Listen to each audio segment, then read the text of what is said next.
आज मैं आपको एक ऐसी एक्सरसाइज का बताऊंगा जो कि आपके फैट लॉस जर्नी को स्पीड कर सकती है और आपके जो भी बॉडी गोल्स हैं वो अचीव करने में आपको हेल्प करेगी। सबसे पहले मैं आपको इसका डिस्क्लेमर दे दूं कि एक बात अपने जहन में आपने रखनी है कि आप का जो भी बॉडी गोल है, चाहे आप अपना फैट लॉस करना चाहते हैं, वेट लॉस करना चाहते हैं, या अगर आप लीन मसल पुटअप करना चाहते हैं, मतलब अपना वेट बढ़ाना चाहते हैं या कम करना चाहते हैं, तो एक्सरसाइज का जो इसमें रोल है वो मैक्सिमम 10 से 15% होता है। इसके अलावा जो आपका मेजर रोल प्ले करता है आपके बॉडी गोल्स पूरे करने के लिए वो है आपकी diet. Diet almost 80 to 90% role play करती है। हाँ, अगर आप एथलीट हैं, आप डेली स्पोर्ट्स करते हैं या आपकी एथलेटिक एक्टिविटीज हैं, आप शदीद एक्टिव हैं अपनी रूटीन में, तो उस केस में आपकी जो एक्सरसाइज का रोल है वो 20 से 25% तक जा सकता है। नहीं तो नॉर्मली जिस रेट पे आप एक्सरसाइज इनकी इन्वॉल्वमेंट करते हैं वो 10 to 15% होता है। इससे ज्यादा एक्सरसाइज आपकी बॉडी गोल में कंट्रीब्यूट नहीं करता। अच्छा, अब इस 10 to 15% को अगर हम स्प्लिट करें, इससे पहले मैं आपको डाइट का बता दूं। डाइट की सिंपल फॉर्मूला है कि अगर आप अपना वेट लॉस करना चाहते हैं तो आपने अपनी मेंटेनेंस कैलोरी से कम खाना है और आपका इस तरह वेट लॉस होगा over the period of time. अगर आपने वेट गेन करना है तो आपने अपनी मेंटेनेंस कैलोरी से ज्यादा खाना है, उस केस में over the period of time आपका वेट गेन होगा। अब ये सेकंड क्वेश्चन है कि अब आपने जंक फूड खा के अपनी कैलोरीज पूरी करनी है, आइदर डेफिसिट या एक्सेस, या आपने हेल्दी कैलोरीज खा के अपनी कैलोरीज पूरी करनी है, आइदर डेफिसिट और एक्सेस। इस पे हम किसी और वीडियो में बात करेंगे। आज का जो मेजर टॉपिक है उस एक्सरसाइज का मैं आपको बताऊं जो कि आपके फैट लॉस में आपको हेल्प करेगी। अब उस 10 to 15% का ब्रेकअप ये है कि आप एक ऐसी एक्सरसाइज देखें जिसमें आप मैक्सिमम रिजल्ट ले सकें, आपका फैट लॉस मैक्सिमम हो। मैं आपको एक और इसमें डिफरेंस बताता चलूं। वेट लॉस और फैट लॉस दो अलग अलग चीजें हैं। फॉर एग्जाम्पल, कोई ऐसा इंडिविजुअल है जिसका वेट है 80 केजीज और उसकी जो बॉडी फैट परसेंटेज है वो 25% है। दैट मीन्स कि उसकी बॉडी में 20 केजीज ऑफ फैट है। अब वो एक स्पेसिफिक डाइट प्लान और एक्सरसाइज करता है और उसका वेट आ जाता है 70 केजीज पे। अब उसमें दो चांसेस हो सकते हैं। पहला, कि वो individual 5 KG of fat loss कर रहा है और उसके साथ वो 5 केजी ऑफ मसल भी ड्रॉप कर रहा है। उसका रिजल्टेंट वेट 70 केजीज है, उसने डाइट में डेफिसिट पे रहा और उसने एक सर्टेन सेट ऑफ एक्सरसाइज की तो उसका 70 केजीज वेट आया।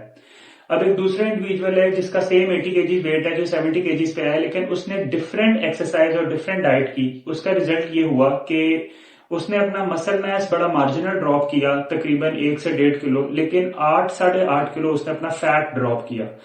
अब ये आपकी पर्सनल चॉइस है कि आप चाहते हैं कि आपका मसल मास रिटेन रहे और सिर्फ फैट ड्रॉप हो। इसको हम फैट लॉस डाइट कहते हैं और फैट लॉस जर्नी कहते हैं। दूसरा है कि आप कहते हैं कि मैंने सिर्फ वेट लॉस करना है, मैं कपड़ों में बस अच्छा लगूं, इट डजेंट मैटर कि मेरी अगर बॉडी थोड़ी सी सॉफ्ट है या अगर मेरे एब्स विजिबल नहीं है तो इट डजेंट मैटर, लेकिन जब मैंने कपड़े पहने हो, पैंट शर्ट सलवार सूट कुछ भी मैंने पहना हो, तो मैं उसमें अच्छा लगूं। तो इन दोनों केसेस की एक्सरसाइजेस और दोनों केसेस की डाइट डिफरेंट होगी। अब वो एक्सरसाइज जिस पे हमने बात करनी है वो है वॉक। जी, walk is the simplest form of movement जो कि हम करते हैं। अगर हमने पॉइंट ए से पॉइंट बी पे जाना है, वो कुछ भी हो सकता है। मैंने इस ऑफिस से अगर अपने रूम में जाना है या वॉशरूम जाना है, किचन में जाना है, आपने अपने सीट से उठ के दूसरे रूम में जाना है, बाहर जाना है, पार्क में जाना है, कहीं भी जाना है, तो जो मूवमेंट हम करते हैं वो है walk. Simplest yet underrated movement, लेकिन इसके एडवांटेजेस बेतहाशा हैं। अब मैं आपको इसकी एक कैलोरी बर्न के मुताबिक मैं आपको इसकी एक आइडेंटिटी बता देता हूं। पर एक इंडिविजुअल है जिसका वेट 60 केजीज है और अगर वो 5 से 6 किलोमीटर पर आवर की स्पीड पे 1 किलोमीटर वॉक करेगा तो वो रफली 50 to 60 कैलोरीज बर्न करेगा। सिमिलरली, अगर एक बंदा है जिसका वेट 70 केजीज है तो वो 60 to 70 कैलोरीज बर्न करेगा। द हायर द वेट, आपका उतना ज्यादा कैलोरी बर्न होगा, क्योंकि आपकी बॉडी को ज्यादा वेट को मूव करने के लिए ज्यादा एनर्जी रिक्वायर्ड है, तो आपकी ज्यादा कैलोरीज बर्न होंगी। तो इस पॉइंट ऑफ व्यू से इसका सिंपल फॉर्मूला है पर KG of weight equals 1 calorie of energy, जो कि उसको मूव करने में लगती है बाय वॉकिंग 1 किलोमीटर। अब इसमें और भी मल्टीपल फैक्टर्स होते हैं कि आप मेल हैं या फीमेल हैं। फीमेल्स की कैलोरी बर्न थोड़ी सी मार्जिनल लेस होती है एज कम्पेयर टू मेल। इसके अलावा आपका वेट डिपेंडिंग फैक्टर है, वो मैंने आपको बता दिया, और आपकी स्पीड एक डिपेंडिंग फैक्टर है। अगर आप 3-4 किलोमीटर की स्पीड से वॉक करेंगे तो कैलोरीज कम बर्न होंगी। अगर आप 7-8 किलोमीटर पर आवर के लिहाज से वॉक करेंगे तो कैलोरी ज्यादा बर्न होंगी। लेकिन मैं आपको 5 to 6 किलोमीटर रेंज, वो रेंज बताई है जो कि आपके फैट लॉस के लिए ऑप्टिमल है। अब आप पूछेंगे कि ऐसा क्यों है? अगर हम ज्यादा तेज वॉक कर लें तो हमारी ज्यादा कैलोरीज बर्न होंगी, बिल्कुल ऐसा ही है। लेकिन अब इंपॉर्टेंट चीज है कि एक तो 5 to 6 किलोमीटर पर आवर की रफ्तार से वॉक करना इजी है, आपकी नॉर्मल एक्टिविटी है। नॉर्मल एक्टिव बंदे रूटीन में इसी स्पीड पे वॉक करते हैं, और जो थोड़े से इनएक्टिव हैं उनको थोड़ी सी एफर्ट करनी पड़ती है 5-5.5 किलोमीटर पर आवर की स्पीड पे जाने के लिए। पहला पॉइंट। दूसरा, आपका जो हार्ट रेट है वो डिपेंड करता है आपकी एक्टिविटी पे। आपने फील किया होगा, आप ज्यादा सीढ़ियां चढ़ने, ज्यादा भागने, आपका हार्ट रेट आपका बढ़ जाता है। उसकी रीजन ये है कि आपकी बॉडी में ऑक्सीजन रिक्वायरमेंट बढ़ती है, और हार्ट का मेजर पर्पज ये है कि वो अपनी स्पीड इस पॉइंट ऑफ व्यू से बढ़ाता है depending on the oxygen requirement across the body. अगर आपकी ऑक्सीजन रिक्वायरमेंट बढ़ती है तो आपका हार्ट बीट फास्ट करता है, जिससे वो ब्लड फ्लो तेजी से गुजारता है आपके मसल्स में से, आपकी पूरी बॉडी में से, ताकि उसकी ऑक्सीजन की जो रिक्वायरमेंट है वो मीट हो सके। अब अगर आप ज्यादा स्पीड में कार्डियो करते हैं या ज्यादा स्पीड में वॉक करते हैं तो आप अपने हार्ट के उस जोन से आगे निकल जाते हैं कि जिसमें आपका हार्ट बीट ज्यादा तेज करता है, और उस केस में आपकी फैट ऑक्सीडेशन तो होती है, लेकिन उसके साथ साथ आपका मसल मास भी ड्रॉप होने लग जाता है। आपकी बॉडी की टेंडेंसी है कि जब उसको एनर्जी चाहिए तो वो ग्लूकोज मतलब कार्बोहाइड्रेट से भी एनर्जी ले सकती है, आपके मसल में ग्लाइकोजन लेवल्स को डिप्लीट कर सकती है। सेकंड, वो फैट को ऑक्सीडाइज करके उससे एनर्जी बना सकती है। थर्ड, वो प्रोटीन सिंथेसिस करके प्रोटीन से भी एनर्जी ले सकती है, अमीनो एसिड्स को ब्रेक डाउन करके। अब ये हमारी एक्टिविटी डिफाइन करती है कि हमने उसको किस मैक्रो से एनर्जी देनी है। अब हमारा आज का टॉपिक है स्पेसिफिकली फैट लॉस। हमने हर उस रेंज में रहना है जिसमें हम फैट की रिडक्शन कर सकें। फैट ऑक्सीडेशन से फैट की रिडक्शन होती है।